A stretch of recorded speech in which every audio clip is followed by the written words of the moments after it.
Welcome to the Operation Game Night podcast. We are back and better than ever.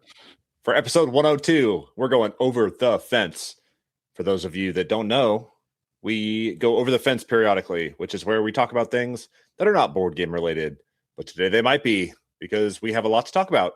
So joining me, as always, are my co-hosts, Clay and Jared. How you doing, boys? Hi, Travis. Outstanding. Outstanding.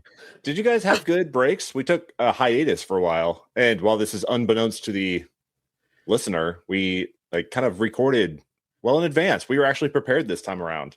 Yeah. We recorded ahead of time. We published. We sprinkled it throughout the break, and we were we were out there lamping, and they were listening to podcasts like we were still here in studio or in the closet. Yeah, we were prepared. That's for sure. It's good to be back in the routine, though. Yes, it is. Yeah. You know, Clay, he likes to keep it very missionary, straightforward, just right, Yep. right where it needs to be. Yep. So talk to me about what you guys did over your breaks. What did you play? Any games? Did you get to do anything cool? Just lay it on me. What have you guys been up to? Clay, you go first. Let's start with Clay. Oh, moved back to Pennsylvania this year. People who have been listening know that it's been a big year for the Gable family. Probably the most stressful year in my life. But we came back here. Pennsylvania is where our family is. So over these past couple weeks, we've been, there's the movie Four Christmases with Vince Vaughn. Well, we managed to do 6, maybe 7 Christmases because we got the double divorced family going on. And then there's separate grandparents that do their separate things. Yep. So, we were in Downingtown, we were in Bedford. These are places in Pennsylvania for those who don't know the landscape. But yeah, we just stayed busy, lots of family events, but it was good. Got a lot of board games played, specifically when I was up at my mom's house for New Year's Eve. We were gaming like loons. So that was awesome. But yeah, and then we just had a few days where it was just pretty chill, like today, and got some chores done, put some lights up in our bathroom. Not well. Oh. Mary's going to be calling Josh in to fix that. But I tried. Great job. Yeah. Good job trying. Quick, off the top of your head, what were the highlights of your gaming session with your mom? Challengers. Okay. We played a 6-player game of Challengers, and I was stressed about it because it is a simple game, but logistically it seemed a little stressful. Yeah. So I did quite a bit of reading and setting up and did a demo round for the 6 people we were playing with. And I loved it. I was like, this is pretty cool. Like it literally does make a tournament in, 40 minutes. Yeah. You play 7 battles and see who wins. I think it's cool. I'm excited to play it again.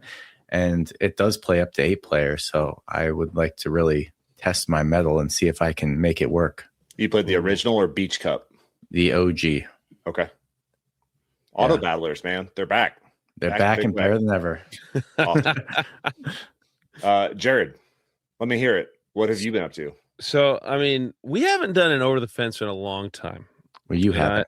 I just want to say it feels good to be over the fence with you guys outside of our base, So I'm going to hit you with lots of things, I guess. Not too many things, but I did get the wonderful opportunity to be the MC at my Christmas party.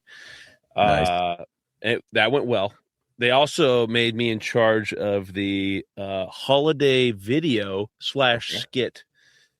It was a skit supposed to be performed live at the holiday party, but I parlayed it into a video where I was able to edit it. So I'm just saying OGN has helped me in so many facets of my life. I've been able to project my voice so much better. Not that I wasn't quiet before. I can still, yell across the room. But I had a blast doing that. And I was one of the lucky ducks who got selected to go to the Commanders football game on Christmas Day. Nice. I got free tickets to Commanders as they played the Cowboys. Yep. And it went all the way down to the last minute, and they lost, but they kept it close, so that's good. But cool. I had my in-laws in town. almost got a board game played. That's the big news. Almost. He came close. I came so close. But I will be playing Star Wars deck builder with Cole soon. Do you have that lined up? We'll see. Send him the video. It's in his house. Okay. His birthday's coming up real soon. Okay. So right. Was that the 6th? It's Tuesday. Yeah. Oh so maybe let's not disclose the birthdays of our friends on the internet. I didn't say how old he is. Yeah. Cut that. We don't know the year. It's a pseudonym. His name isn't even that. He's 38/immortal. Yeah. Operation Almost Game Night. That is the name of our podcast. So I almost got it in there, but didn't. But no, we had a great break. And Gemma, the highlight of what Gemma got for her Christmas was something we got for free off of Facebook. So I don't even think I need to buy anything for Christmas anymore. I just need to find little things off, Facebook Marketplace. So I don't know if they got that where you guys are at, but we have a buy nothing group. Yeah. I think I've talked about this here, but you love that buy nothing group, dude. I scour that buy nothing, but I also give back. I gave back a dollhouse today, but I only gave back the dollhouse because I found a different dollhouse that was free, just sitting on the side of the road. Someone put a sign on it, but jeez. Anyways, what can you do? Man, what a huge letdown. You we're all teasing us ahead of time, I'm going to talk about this game night. Oh, I'll let you know. And then you played no games. That's great. Okay. So I did have a legit game night last night. Okay. So legit. Brought over some friends. And I made some. They wasn't smash burgers, but just some burgers on the Blackstone. They were required to play the first game that was hit the table. It actually hit the floor. Was First Orchard with Gemma, obviously. Great. While she was just warming them up, and we had a good dinner. Started off with some llama, obviously. Perfect little get people warmed up. And they're loving it. Okay. Yeah. I definitely got throttled the whole time. I always wait too long. I'm like, nah, I'll just go out now. Draw one more time. Yeah. I draw one more time and then someone else goes out. Oh. Yeah. It's just a bad timing. And then played For Sale, which great auction, reverse auction. Yep. And then Blokus. Yeah, love Blokus. I think we talked about that one a while ago, but that one's just easy because you can just keep chatting and you just got your little tiny little tetra things and just trying to put them down. But then it gets really fun at the end where you're trying to where can you slip in and you can squirt through over here and sneak out this way and very satisfying. Yeah, that one's good. Oh yeah, but nice. Travis, what you were traveling around a bunch. Traveled. Yeah, my brother got married up in Tennessee, so we drove up there and I brought a whole truck full of games and we played a whole bunch of games.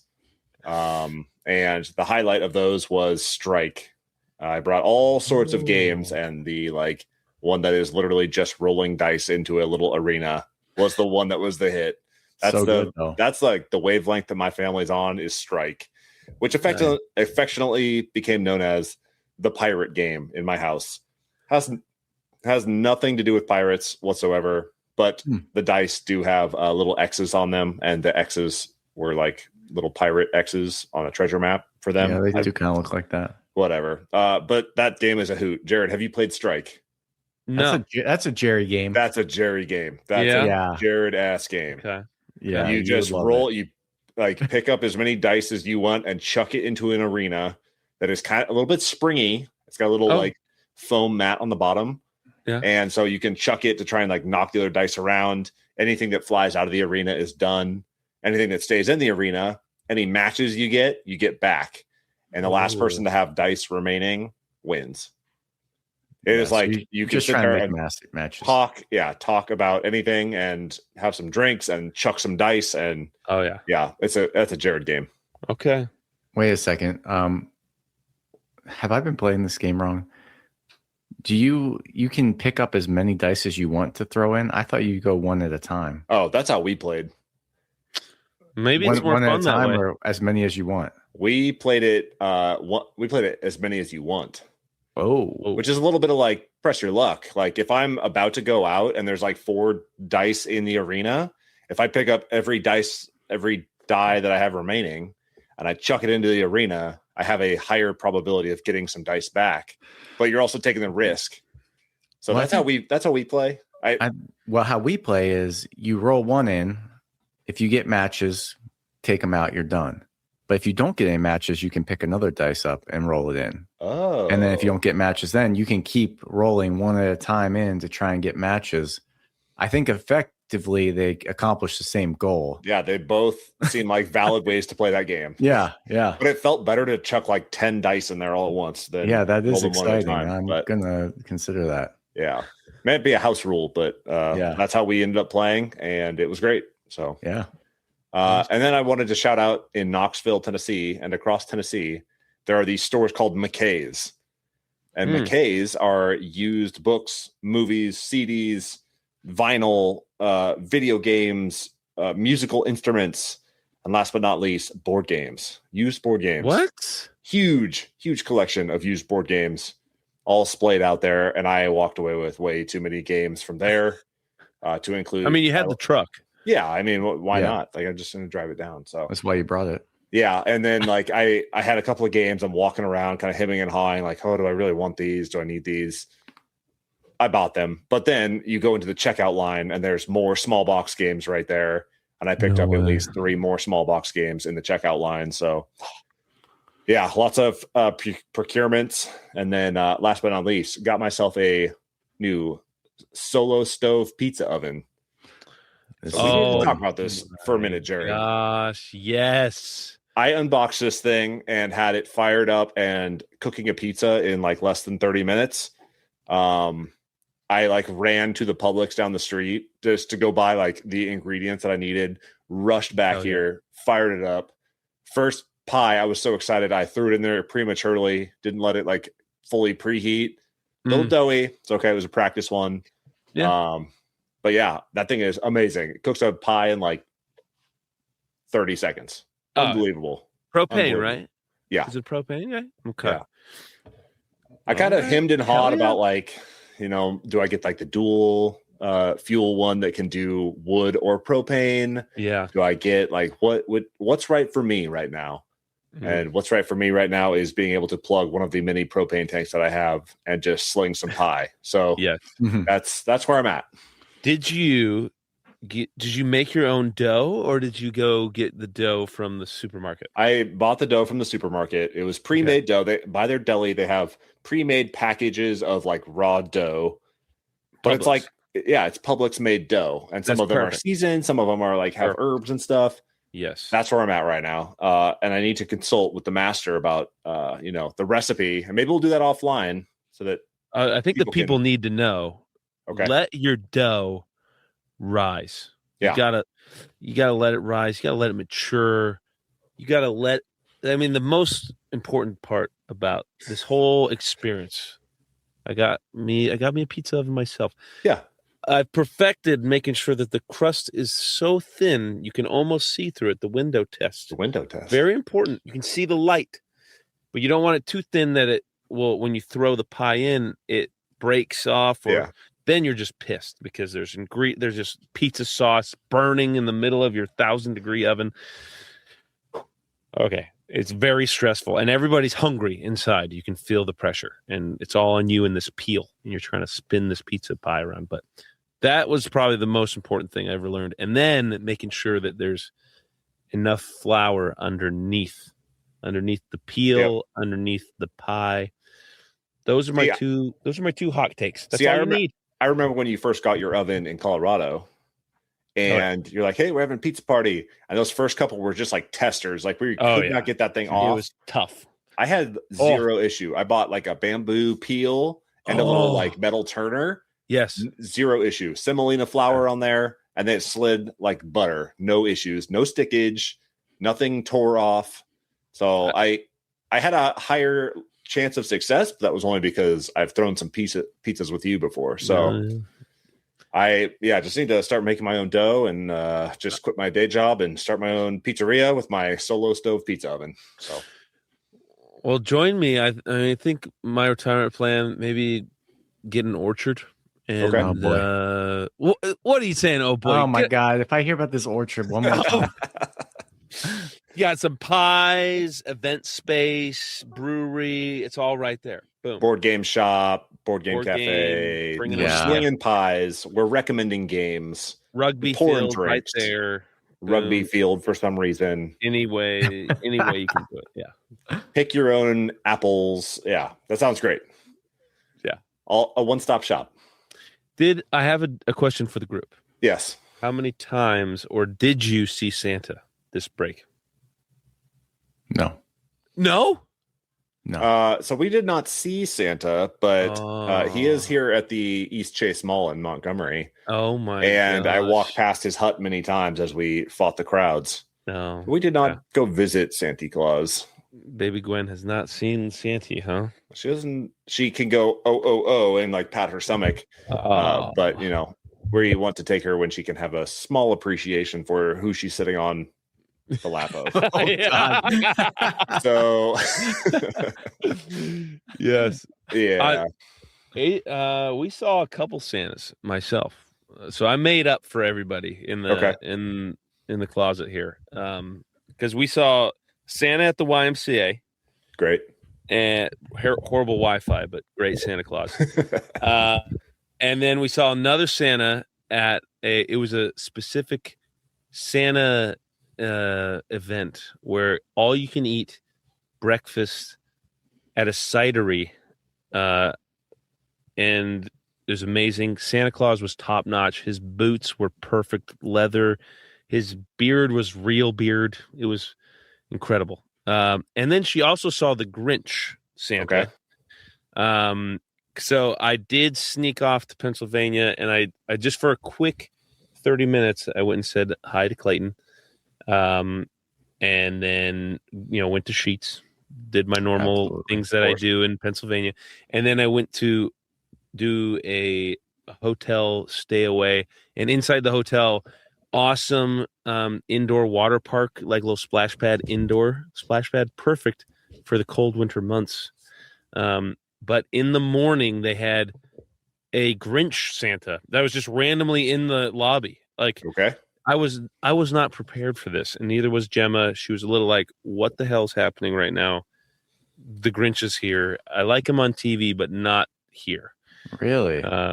Yeah, but the Grinch wasn't like a good Grinch where like the face was painted and they're like talking to you like and being like rowdy and being kind of like abrasive and stuff. I like those kind of Grinches. It was a mask. This was kind of a voyeur, had the mask on, was kind of just like sitting there, was being quiet, didn't say anything. I didn't like it either. So maybe Gemma was playing off my vibes. I don't know. We got a box in the mail from Rachel's family, and I opened it up, and it was a Grinch costume, and the mask was laying on top, and I opened it up to this like yellow eyes staring back at me, and I about jumped out of my skin. Oh my God. I'm gonna I need to post a picture of me wearing this mask on our Instagram because it is horrifying. It's scary. But did that cause like any sort of conflict with Gemma, like seeing so many Santas all over the place? No, I mean, she's not questioning it. No, she's still good with it. She's Santa. Every man is Santa. Fine. So yeah, Santa was at the YMCA. We saw him there. It wasn't like you look different. Like no, she just sees. She's almost suit. There. She's almost right. There. Yeah, it's like the Yankees uniform. Like the Yankees win because the opponent's looking at the stripes. Like Santa looks the same to every kid because they're just looking at the red suit. That's right. Yeah, Clayton, you got some Christmas money, I'm assuming. I did. You got any games that you have your eye on for the very first game of Christmas? My eye on? You act like I still have this Christmas money. I mean, I have a little in It's reserve gone. to get me through to my birthday, but Okay. I've already made quite a few procurements. All right. What'd you procure? Battle of Hoth. Okay. Great. Clank Catacombs. Yep. I went to the CMYK website and picked up a few more of the Magenta line. I did too, as actually. Yeah. I'm pretty excited about those. And then this was the big one. I went a little crazy on the All Play website after talking to Tiff and freaking Mike. They are banned from the podcast from here on out because I ended up buying Flock Together and Gazebo. Mike's been freaking crowing on about that. So I figured I better try that out. And then I threw some other games in there that looked interesting to me from All Play. So yes, I have spent the birthday. Oh, and then I bought another Knizia game on eBay called Blue Moon City. Oh yeah. It's like a dueling card game that some people like. So I was like, you know what? I'm a Knizia guy at this point. We're all in on the Knizia bandwagon. We might pivot to Operation Knizia night. I don't know. Yeah. Operation Knizia fan club. Yeah. Oh yeah. Nice. Awesome. Did we do it? With Nick. Should we go back over the fence? Should we go? Yeah. Let's return back over the fence. Thank you for joining us for the Operation Game Night podcast. If you are new, thank you for joining us. Be sure to like and subscribe. Leave us a comment. Visit us on Instagram at Operation Game Night Podcast. But if you're a returning guest, welcome. And thank you for sticking with us. I have been Travis. He has been Clay. He has been Jared. This has been Operation Game Night. We're out.